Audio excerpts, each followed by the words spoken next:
దేవునికి మహిమ కలుగును గాక. హల్లెలూయా. మంచిది, చేరువచ్చిన మీ అందరికీ మన ప్రభు అయిన యేసుక్రీస్తు నామములో మీ అందరికీ వందనాలు. ఈ దినం ఫిబ్రవరి 19వ తారీఖు, రెండవ శ్రమల ధ్యానాల్లో రెండవ కూడిక ఇది. మంచిది, కొద్ది నిమిషాలు దేవుని యొక్క మాటలు మనం ధ్యానం చూద్దాం. టైం అంటే టైంతో ఈ కూడికను ముగించుకుందాం. పేతురు రాసిన మొదటి పత్రిక 2వ అధ్యాయము 24వ వచనం మనం చదువుకుందాం. పేతురు రాసిన 2వ పత్రిక, పేతురు రాసిన 2వ పత్రిక క్షమించండి, పేతురు రాసిన మొదటి పత్రిక 2వ అధ్యాయము 24వ వచనం నేను చదువుతున్నాను. మన పాపముల నిమిత్తము చనిపోయి నీతి విషయమై జీవించినట్లు ఆయన తానే తన శరీరమందు మన పాపములను మ్రాను మీద మోసుకొనెను. ఆయన పొందిన గాయముల చేత మీరు స్వస్థత నొందిదిరి. మీరు గొర్రెల వలె దారి తప్పితిరి గాని ఇప్పుడు మీరు ఆత్మ కాపరి అయి అధ్యక్షుడైన ఆయన వైపునకు మళ్ళీ ఉన్నారు. హల్లెలూయా. చిన్న ప్రార్థన చేసుకొని మాటలు మనం ధ్యానం చేసుకుందాం. ప్రేమ కలిగిన తండ్రి, చిమ్మగల యేసయ్యా, జీవాధిపతి వందనాలు. ఇంతవరకు నైనా పాటల ద్వారా నీ నామాన్ని గణపరుచున్నాం. ఈ సమయంలో కొద్ది నిమిషాలు మరలా నీ మాటలు మేము ధ్యానం చేయబోతూ ఉన్నాం. అయ్యా, ఈ శ్రమల ధ్యానాలు రెండవ కూడికలో ప్రభా, నువ్వు నాతో మాతో ఈ యంత్ర శబ్దంతో వింటున్న వారితో, ఈ వాక్యం వింటున్న ప్రతి ఒక్కరితో నువ్వు మాట్లాడమని, ఈ మాటల ద్వారా నువ్వే నీ నామ ఘనత కొరకునైనా ప్రతి ఒక్కరి హృదయాలు తెరవబట్టకు సహాయం చేయమని యేసు నామములో అడిగి వేడుకుంటున్నాం తండ్రి, ఆమేన్. మంచిది, ఈ మాటలు మరొకసారి మనం ధ్యానం చేసుకోగలిగితే పేతురు రాసిన మొదటి పత్రిక 2వ అధ్యాయములో 24వ వచనములో 2వ చరణాన్ని మనం చూద్దాం. చూడండి, మన పాపములు మ్రాను మీద మోసుకొని ఆయన పొందిన గాయముల చేత మీరు స్వస్థత నొందితిరి. చూడండి, ఈ మాటలు పేతురు ఆయన రాసినటువంటి మాటలువి. మన పాపముల చేత, మన పాపములు ఆయన మ్రాను మీదకు మోసుకొని పోయిను. మ్రాను అనగా సిలువు మ్రాను. ఆ సిలువు మ్రాను మీదకి మన పాపములన్నిటిని మోసుకొని పోయాడంట. మన పాపములు ఎక్కడున్నాయి? వాక్యం తెలియపరుస్తుంది. మన పాపములన్నీ కూడా ఆయన వీపు మీద వేసుకున్నాడు. అంటే బరువు, మన బరువు అంతా ఎక్కడ వేసుకుంటాం? ఈపు మీదే కదా. సకల వారు ఎలా చేస్తారు? మూటని ఆడేసుకుంటారు, ఈపు మీద వేసుకుంటారు. బరువు అంతా ఈపు మీదే. మనం జంతువుల మీద వేసినా ఈపు మీదే వేస్తాం, అవునా? సో మన పాపములన్నీ కూడా ఆయన ఈపు మీద వేసుకున్నాడు. ఆ ఈపు మీద వేసుకొని ఆ ఈపుని తీసుకొని వెళ్ళి మ్రానుకి ఆనిచ్చాడు. మ్రాను మీద ఆయన వేలాడుతూ ఉన్నాడు. మన పాపములు సిలువు పైనటువంటి మ్రాను మీద మోసుకుపోయి మన పాపములన్నిటిని కూడా ఆయన ఏం చేస్తూ ఉన్నాడంటే క్షమించటానికి ఆయన వేచి ఉన్నాడు. పిల్లారా, చూడండి, ఆయన అన్నాడు, తండ్రి, వీరేమి చేయుచున్నారో వీరు ఎరుగురు గనుక వీరిని క్షమించు, క్షమించు. నిజంగా మనల్ని క్షమించగలిగినటువంటి ఈ ప్రపంచంలో మానవులుగా పుట్టినటువంటి వారిలో మనల్ని క్షమించగలిగినటువంటి వారు ఉన్నారంటే ఆయన ప్రభు అయినటువంటి యేసుక్రీస్తు ప్రభు మాత్రమే. పిల్లారా, చూడండి, ఎందుకంటే ఈ మాట నేను చెప్పగలుగుతున్నానంటే ప్రతి ఒక్కరికి యాంటీగా ఉంటారు. ఒకళ్ళన్నా ఉంటారు కదా. కుటుంబంలో ఒక తల్లిదండ్రులకి ముగ్గురు బిడ్డలు పుడితే ముగ్గురు బిడ్డల్లో ఇద్దరు ఒక పార్టీ, ఒకళ్ళు ఒక పార్టీగా ఉంటారు.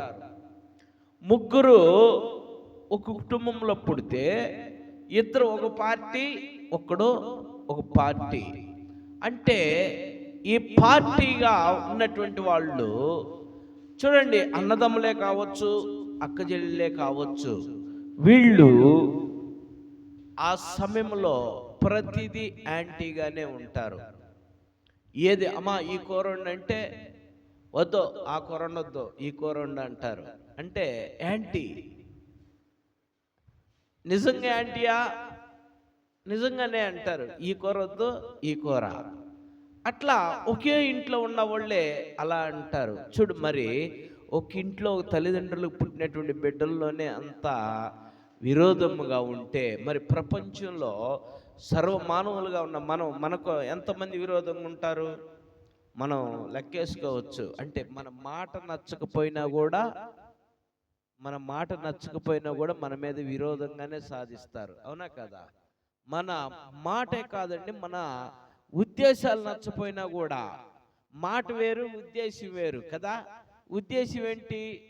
జరిగించేది. మాట ఏంది? మాట్లాడేది. మాట చెప్పి ఉద్దేశంగా వేరుగా ఉంటే దాన్ని కూడా తప్పు పట్టే వాళ్ళు ఉంటారు. చెబుతారు, అంటారు మనల్ని, నువ్వు చెప్పింది ఏంది, నువ్వు చేస్తుంది ఏంటి అని. అంటే నా ప్రియమైనటువంటి దేవుని బిడ్డలారా,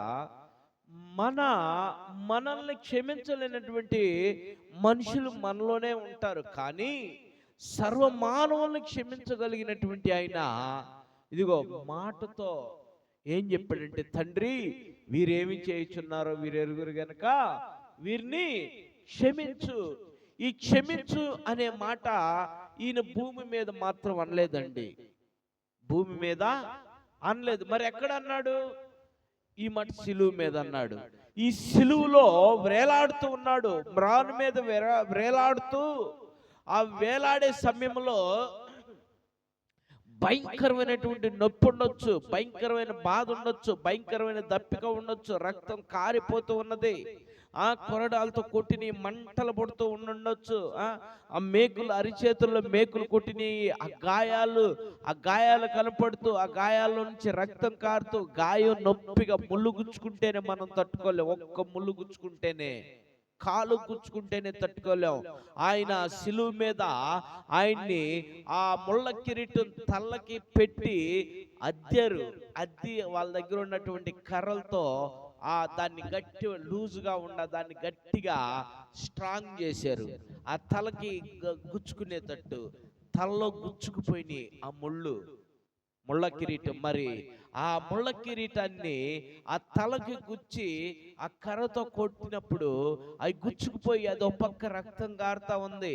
చేతులు చూస్తే చేతుల్లో గాయాలు, ఆ రక్తం కారుతా ఉంది, నొప్పి. కాళ్ళకు చూస్తే రెండు కాళ్ళు కలిపి మేకేసి అది నొప్పిగా ఉంటది, రక్తం కారుతూ ఉంది. ఇవన్నీ భరిస్తూనే, ఇవన్నీ చూస్తూనే, ఇవన్నిటినీ ఆయన అనుభవిస్తూనే అన్నాడంటే, తండ్రి వీరేమి చేయుచున్నారో వీరెరుగురు గనుక వీరిని క్షమించు, వీరిని క్షమించు. అంటే సర్వమానవుల్ని క్షమాపణ కలిగి సర్వమానవుల్ని క్షమించటానికి ఆయన మన పాపములన్నీ కూడా ఎక్కడికి తీసుకెళ్ళాడండి? మ్రాను మీదకి తీసుకెళ్ళాడు. అది ఆ మ్రాను మీదకి మన పాపములన్నిటిని కూడా తీసుకొని వెళ్ళిపోయి ఆ మ్రాను మీద ఉన్నటువంటి మాట్లాడినటువంటి మాట ఏంటంటే, వీరేమి చేయుచున్నారో వీరెరగరు గనక వీరిని క్షమించని ఆ క్షమాపణ కలిగినటువంటి మాట ఆ ప్రభువైన యేసుక్రీస్తు ఆ సిలువలో పలికాడు. పిల్లారా, వేదనలో పలికాడు క్షమించమని. ఎవరైనా సంతోషంలో ఉన్నప్పుడు ఏదో రకరకాల వాగ్దానాలు చేస్తారు కదా, సంతోషంగా ఉన్నప్పుడు. కానీ ఈయన బాధగా ఉన్నప్పుడు ఈయన చేసిన వాగ్దానం ఏంటో తెలుసా? బాధలో ఉన్నప్పుడు ఈయన చేసిన వాగ్దానం, తండ్రి వీరేమి చేయుచున్నారో వీరెరుగురు గనక వీరిని క్షమించయ్యా. క్షమించయ్యా వీరిని, వీళ్ళు ఏం చేస్తున్నారో వీళ్ళు తెలియదయ్యా వీళ్ళకి, అయ్యా వీళ్ళని క్షమించయ్యా నీ పిల్లారా. ఆయన క్షమాపణ నీ కొరకు నా కొరకు వేడుకున్నాడు పిల్లారా, నీ కొరకు నా కొరకు వేడుకున్నారు. చూడండి అమ్మ, మరొకసారి ఆ మాట మనం చదువుకుందాం. పేతురు రాసిన మొదటి పత్రిక 2వ అధ్యాయము 24వ వచనంలో చదువమ్మా. మనము పాపము విషయమై చనిపోయి నీతి విషయములో జీవించినట్లు ఆయన తానే తన శరీరమును మన పాపములను తానే, అంటే ఎవరు సలహా తీసుకోలేదు. తీసుకున్నాడా అమ్మా? ఎవరైనా సలహా తీసుకున్నాడా? ఎవరు సలహా తీసుకోలేదు. ఎవరు సహాయము కోరలేదు. ఎవరు సలహా తీసుకోలేదు. ఎవరు సహాయము కోరలేదు. ఆయనకి 12 మంది శిష్యులు ఉన్నారు.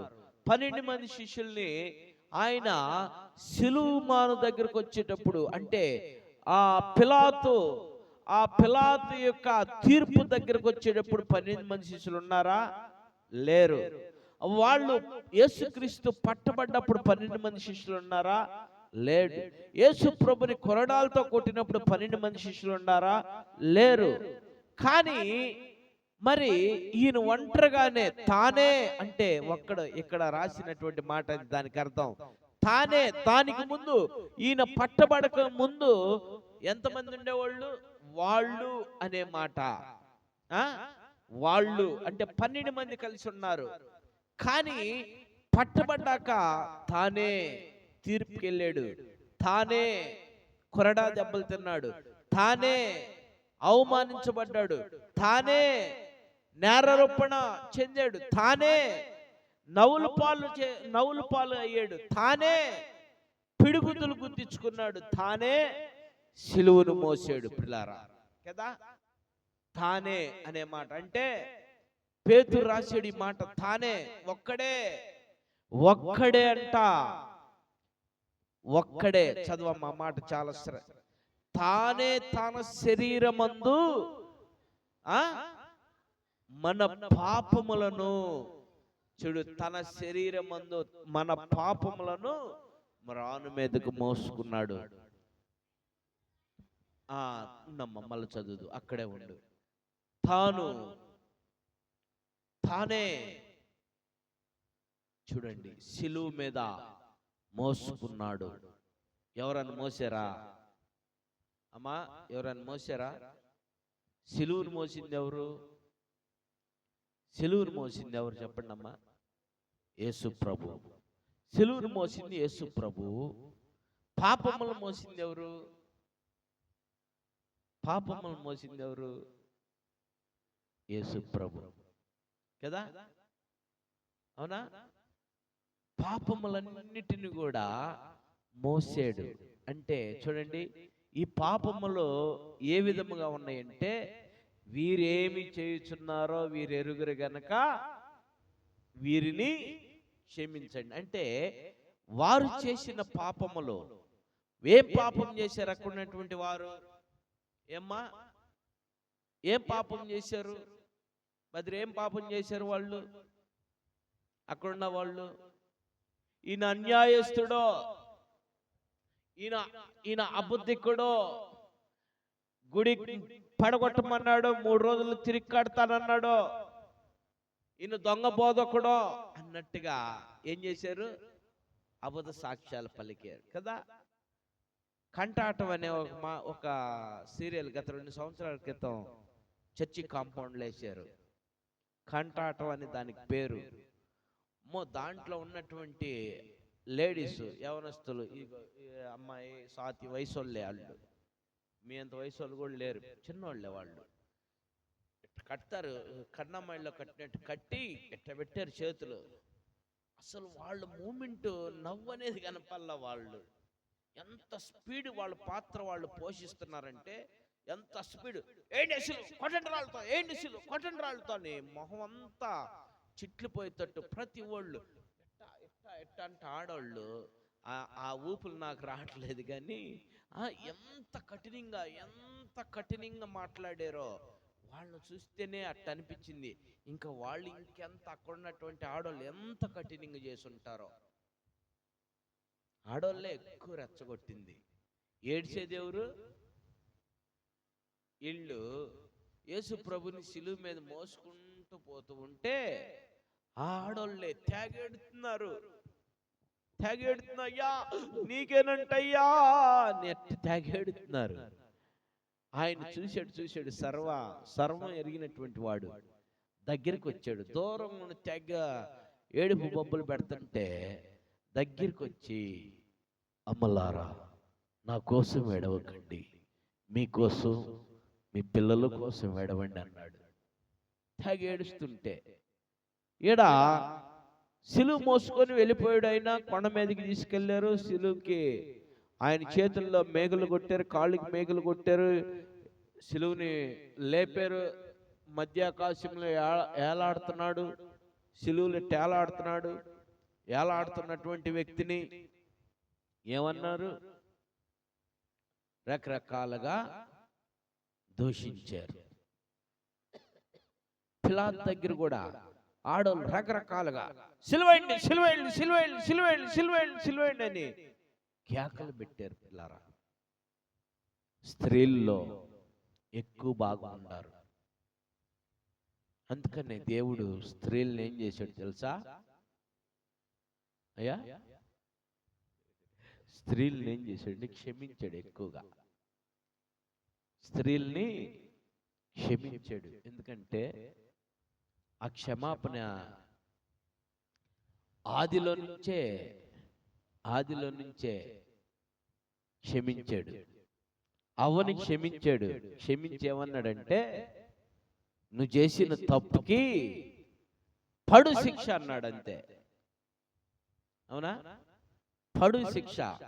ప్రసన్న వేదన పడి పిల్లలను కంటావు, ప్రసన్న వేదన పడి పిల్లలను కంటావు అన్నాడు. కానీ నువ్వు చచ్చిపోతావు అన్నాడా? మరి చెప్పించటం అంటే అదే, నువ్వు చచ్చిపోతావు ఉండు అని. అమ్మా, ప్రసన్న చచ్చిపోయినట్టే లెక్క పిల్లలను కంటావు అంటే. అవునా కదా? అలా ఆ డెలివరీ అయినాక ఆ తల్లికి ఉండే ఆనందం అసలు అట్టా ఎట్టా ఉండదంట. అవునా? ఆ ఆనందాన్ని హద్దులు ఉండవు. ఆడపిల్ల కావచ్చు, మగపిల్లలు కావచ్చు. మొదట ఆడపిల్ల పుట్టి సెకండ్ అబ్బాయి అయితే ఇంకా హద్దులు ఉండవు. లేక మొదట అబ్బాయి పుట్టినా హద్దులు ఉండవు కదా. ఆ ఆనందం వేరు. ఎందుకంటే తల్లికి ఏ కాడికి కొడుకు మీదే ఉండిద్ది ఆశ, తండ్రికి మాత్రము కూతురి మీద ఉండిద్ది ఆశ. దేవుడు ఆదిలోనే అవ్వని క్షమించేశాడు. నువ్వు పిల్లలను అంటావు అన్నాడే గాని నువ్వు చచ్చిపోతావు అనలా. లేకపోతే అప్పుడే చచ్చిపోయేది అవ్వ. సరే, అక్కడ క్షమించాడని క్షమాపణ పొందుకున్నటువంటి అవ్వ నిత్యం ఏం చేసుకుంటూ వస్తుంది? నిత్యం ఆ స్త్రీ ఏం చేస్తుంది? దేవునికి వ్యతిరేకంగానే వచ్చింది. వ్యతిరేకంగానే చివరికి ఆ యొక్క కల్వరిగిరిలో ఆయన శిలువ మీద ఏలాడటానికి కూడా ఆడోళ్ళు ఎక్కువ కేకలు వేశారు. కానీ దేవుని కృప స్త్రీ మీద ఉంది. చెప్పు హల్లెలూయా. దేవుని కృప స్త్రీ మీద ఉంది. అందుకనే దేవుడు ఎవరిని ఎన్నుకున్నాడు? ఆయన పుట్టికి అమ్మా స్త్రీనే ఎన్నుకున్నాడు కదా. ఆయన కృప స్త్రీ మీదే ఉంది. స్త్రీల్ని ఎక్కువగా దేవుడు ప్రేమించాడు. వారి కోసం ఆయన ఏం చేశాడు? అనేక పర్యాయాలు వారి కోసం అనేక సభలు పెట్టాడు. అనేక మందికి రక్షణాధారంగా స్త్రీని సంపాదించుకుంటే ఆటోమేటిక్గా పురుషుణ్ణి సంపాదించుకోవచ్చు అన్న లెక్కలో. అంటే భార్యను పట్టుకుంటే భర్త వస్తాడు. అవునా?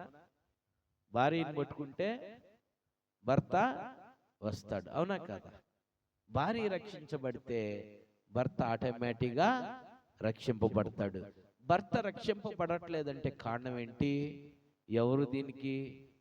తల్లిదండ్రులా, అత్తామామలా, అన్నదమ్ములా, అక్కజెల్లిల్లా? ఎవరు? భార్యే. భర్త మారట్లేదంటే కారణం ఎవరు? భార్యే. ఆదాముని మార్చింది ఎవరు? భార్యే కదా. ఆదాముని మార్చింది ఎవరు? అవ్వ. నా ప్రియమైనటువంటి సహోదరి సహోదరు, ఈ యొక్క మాటలు మీకు ఎందుకు తెలియపరుస్తున్నానంటే, తను అనే మాట కోసం నేను ఈ మాటలన్నీ చెప్పాను. తను చదువు, మైక్ లో చదువు, నీ వాయిస్ కూడా మైక్ లో పడింది. చదువు, మైక్ లో చదువు. మనము పాపముల విషయమై చనిపోయి నీతి విషయమై జీవించినట్లు ఆయన తానే తన శరీరమందు మన పాపములను మ్రాను మీద మోసుకొని పోయెను. తానే. నా ప్రియమైనటువంటి దేవుని బిడ్డలారా, ఇంకెవరు లేరు. ఆయన ఈ యొక్క భూలోకంలోకి ఎందుకు వచ్చాడంటే, తానే మరణించడానికి వచ్చాడు, తానే శ్రమ పట్టడానికి వచ్చాడు, తానే సిలువేయించుకుంటానికి వచ్చాడు, తానే మేకులు కొట్టించుకుంటానికి వచ్చాడు, తానే ముళ్ళ కిరీటం పెట్టించుకుంటానికి వచ్చాడు, తానే ప్రాణాన్ని అర్పించడానికి వచ్చాడు, తానే 3వ దినాన లేచాడు. ఎవరైనా లేపారా యేసు ప్రభుని? ఎవరైనా లేపినట్టు దాఖలు ఉన్నాయా? లాజర్ని ఎవరు లేపాడు? ద్వారకాని ఎవరు లేపారు?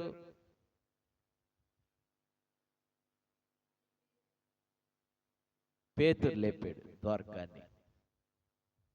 బాలుడిని ఎవరు లేపారు? పౌలు లేపాడు. యదవరాల కుమారుడిని ఎవరు లేపారు? యేసు ప్రభు లేపారు. పాడి పట్టుకుంది ఎవరు? యేసు ప్రభు. యేసు ప్రభు చనిపోయిన తర్వాత యేసు ప్రభుని ఎవరు లేపారు? వీళ్ళందరికీ ఒక్కొక్కళ్ళు ఉన్నారు, కానీ యేసు ప్రభుకి ఎవరు లేరు. తానే 3వ దినం తిరిగి లేచాడు. హల్లెలూయా. తానే మన కొరకు పాపములు తన ఈపు మీద వేసుకున్నాడు. తానే మన కొరకు తన శరీరాన్ని ఆ మ్రాను మీదకి తీసుకుని వెళ్ళాడు. తానే తన శరీరాన్ని ముళ్ళ కిరీటానికి అప్పగించుకున్నాడు. తానే తన శరీరాన్ని మేకులకు అప్పగించుకున్నాడు. తానే తన శరీరాన్ని గాయాలవటానికి చేసుకున్నాడు. తానే మరణించాడు. తానే 3వ దినాన్ని తిరిగి లేచి నీ కొరకు నా కొరకు మరలా తానే రాబోతూ ఉన్నాడు. తను వచ్చాడంటే ఇక నీకు క్షమాపణ ఉండదు. ఆయన తాను రాక తలకే ఈ మాటలు వింటున్నటువంటి నువ్వు నీ జీవితం ఎలా ఉండాలా? పరిపూర్ణము చెందాలా, పరిపక్వం చెందాలి. నీ జీవితాన్ని మార్చుకోవాలి. నువ్వు తాను వచ్చాడంటే ఇక నీకు నీ మీద ప్రేమ చూపించాడు. అదేందయ్యా, యేసు ప్రభు స్త్రీని ఎన్నుకున్నాడు కదా, తల్లి అయిన మరీని ఎన్నుకున్నాడు కదా, మమ్మల్ని క్షమిస్తాడు కదా అంటే నో, క్షమించడు. నెక్స్ట్ ఆయన వచ్చండి క్షమాపణ అనేది ఉండదు, ఇక శిక్షే. అందుకనే ఇద్దరు, ఒకరు తిరుగులు విసురుచుండగా మరొకరు పని చేస్తూ ఉండగా, ఇద్దరు భార్యాభర్తలైన మంచమే పనుకున్నా ఒకళ్ళు వెత్తబడతారు, ఒకళ్ళు ఇరవబడతారు. అది స్త్రీ కావచ్చు, పురుషుడు కావచ్చు. ఎవరైతే దేవుని పట్ల నమ్మకం కలిగి, దేవుని పట్ల భక్తి కలిగి, దేవుని పట్ల ఆసక్తి కలిగి ఉన్న వాళ్ళు మాత్రమే దేవుడు ఏం చేస్తాడు? లేవనెత్తుతాడు. ఎట్లా లేవనెత్తుతాడు తెలుసా? ఆసక్తి మీన్స్ మనకి మత్తయి సువార్త 25వ అధ్యాయంలో చూపించాడు. 5 బుద్ధి కలిగిన కన్నికలు, 5 బుద్ధి లేని కన్నికలు. బుద్ధి కలిగిన కన్నికలు సిద్ధపాటు కలిగి ఉన్నారు, బుద్ధి లేని కన్నికలు సిద్ధపాటులో లేరు. ఎవరైతే యేసు ప్రభు రాకడ యందు సిద్ధపాటు కలిగి ఉంటారో, అంటే ఇవన్నీ విన్నటువంటి వారు తానే మన పాపముల నిమిత్తము మ్రాను మీదకు మోసుకొని పోయి తాను పడినటువంటి శ్రమలన్నిటిని కూడా విని చూసి, అయ్యా నా కొరకు నీవు ఇంత శ్రమ పడ్డావా, నా కొరకు నువ్వు గాయాలు పాలయ్యావా, నా కొరకు నువ్వు మేకులు కొట్టించుకున్నావా, నా కొరకు నువ్వు ముళ్ళ కిరీటం ధరించావా, నా కొరకు నువ్వు ప్రక్కటలు పడిపించుకున్నావా? అయ్యా, నేను చేసిన అపరాధముల కొరకే కదా అని ఎవరైతే నువ్వు చేస్తున్నటువంటి పాపముల నిమిత్తం, నువ్వు చేస్తున్న అపరాధముల నిమిత్తం, నువ్వు చేస్తున్నటువంటి ద్వేషము నిమిత్తం, నువ్వు చేస్తున్నటువంటి అపవిత్రమైనటువంటి ద్వేషాల నిమిత్తము నువ్వు ఒప్పుకొని విడిచిపెట్టి ఆ ప్రభుని నువ్వు గ్రహించగలిగితే, ఆ ప్రభుని వేడుకోగలిగితే నిత్య జీవానికి నిన్ను ఆయన తీసుకొని వెళ్తాడు. నీకు మారు మనసునిస్తాడు, నీకు బాప్తిస్వం పొందే అర్హతనిస్తాడు, నిత్య జీవానికి నేను తీసుకెళ్తానికి వారసుని చేస్తాడు. గనక ఈ రాత్రి విన్నటువంటి నువ్వు ఈ మాటలో పెడచెవిని పెట్టకుండా తానే నీ కొరకు మరలా రాబోతున్నాడు. తను వచ్చాడంటే నిన్ను ఆలస్యం చేయడు. చేపలాగా నువ్వు నీళ్ళల్లో కొట్టుకులాడుతున్నావు ఈ లోకంలో, నిన్ను లాగేస్తాడు గేలం వేసి. లాగేసినప్పుడు నువ్వు చేప మంచి చేప అయితే నిన్ను తీసుకొని వెళ్తాడు. నువ్వు పనికి రాని చేప అంటే తీసి ఏం చేస్తాడు? గేలాన్ని అగ్నిలో వేస్తాడు. మరి నువ్వు ఏ స్థితిలో ఉంటావో, ఏ చేపలాగా ఉంటావో, మంచి చేపలాగా ఉంటావా, పనికి రాని చేపలాగా ఉంటావా? నీకై నువ్వు ఆలోచన చేసుకో. లోక సముద్రంలో కొట్టుకులాడుతున్నావు, ఆయన రాబోతున్నాడు, వేటగాడిగా రాబోతున్నాడు, హంటింగ్ మ్యాన్ గా రాబోతున్నాడు. ఈ రాత్రే వచ్చాడు అనుకో, నీ పరిస్థితి ఏంటి? నీ పరిస్థితి ఏంటి? రాత్రి వస్తే హంటింగ్ ఏ టైంలో వస్తాడో తెలియదు. అర్ధరాత్రిలో కూడా వస్తానన్నాడు. నేను దొంగ వలే వస్తానన్నాడు. చెప్పి రాను. ఆయన వచ్చాడంటే నీ పరిస్థితి ఏంటి? నీ పరిస్థితి ఏంటి? నువ్వు ఈ రాత్రి నువ్వు రివలైజ్ అయ్యి, ఈ రాత్రి నీ జీవితాన్ని నువ్వు మార్చుకొని ఆయన పాదాలు పట్టుకొని, ప్రభా నేను పాపి నేను ఒప్పుకోగలిగితే ఆయన నిన్ను నిత్య జీవానికి నడిపిస్తాడు. లేకపోతే నిత్య నరకానికి నువ్వు వెళ్ళాల్సి వచ్చింది. నిత్య నరకం నువ్వు వెళ్ళటానికి ఆయనకి ఇష్టం లేదు గనక, ఆయన నువ్వు నరకానికి వెళ్ళటానికి ఇష్టం లేదు కనుక ఆయన పరలోకం నుండి దిగి వచ్చి నీ కొరకు ఆయన ప్రాణం పెట్టాడు. నీ పాపాలని మ్రాను మీదకి తీసుకెళ్ళి ప్రాణం పెట్టి తిరిగి లేచి మళ్ళా నేను పరిశుద్ధుడిగా పరిశుద్ధరాలుగా నేను చేయటానికే ఆయన నీకు ఈ సదావకాశాన్ని ఇచ్చాడు. ఈ అవకాశాన్ని సద్వినియోగం చేసుకో. దేవుడి కొద్ది మాటలు దీవించునుగాక. ఆమెన్. ప్రార్థన చేసుకుందాం. ఒకరు ప్రార్థన చేయండి. ఎవరైనా ఒకరు ప్రార్థన చేయండి.